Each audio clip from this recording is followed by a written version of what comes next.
13 zolaq və 50 ulduz. Zolaqlar koloniyanı, ulduzlarsa ştatları təmsil edir. Əminik ki, əksəriyyət söhbətin nədən getdiyini anladı. Bizim üçün dünya hegemonu olan Amerika Birləşmiş Ştatlarının bayrağı, Amerikalılar üçünsə milli qürur mənbəyi. Onu Old Glory, yəni ulu şöhrət adlandırırlar. Deyilənlərə görə ilk nümunəsini George Washingtonun təklifi ilə Filadelfiya tikişçisi Betsy Ross hazırlayıb.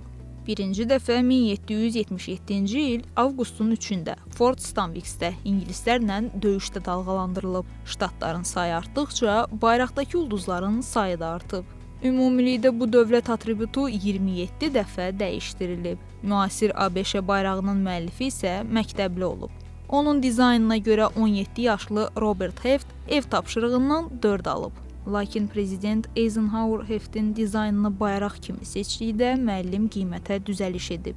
Yəqin ki, Heft özü ağ, mavi və qırmızı rəngləri onlara heç bir anlam yükləmədən çəkmişdi.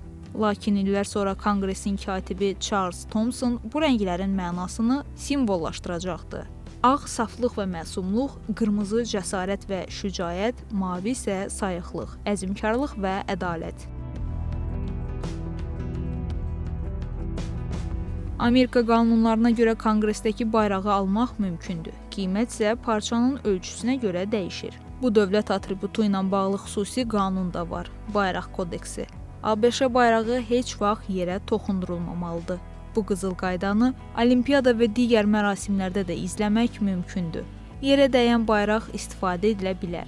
Yalnız yuyulduqdan və quru təmizləmədən sonra. Qəribə səslənsə də bayrağın yuxu qrafiki var. Qanuna görə o gün batana qədər dalğalandırıla bilər. Gecələr isə qapalı yerdə saxlanılmalıdır. ABŞ bayrağından hazırlanmış geyimlər də qanunsuzdur. Onun yandırılmasına isə icazə verilir. İfadə azadlığı çərçivəsində bu qanunidir. Yeri gəlmişkən bayraq kodeksi olsa da onun pozulmasına görə heç bir cəza nəzərdə tutulmur. Daha çox təlimat kimi mövcuddur.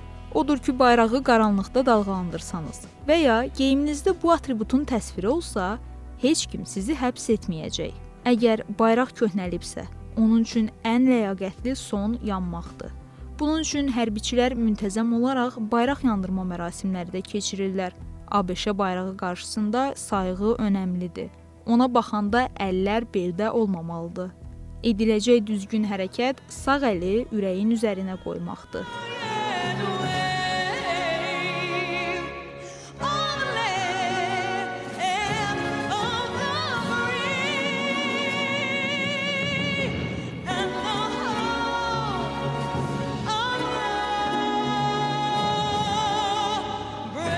Ruhiyyə Nəcəfli, Şəbnəm Fərmanlı, Humayı Cəfərova. Mira TV, New York, Amerika Birləşmiş Ştatları.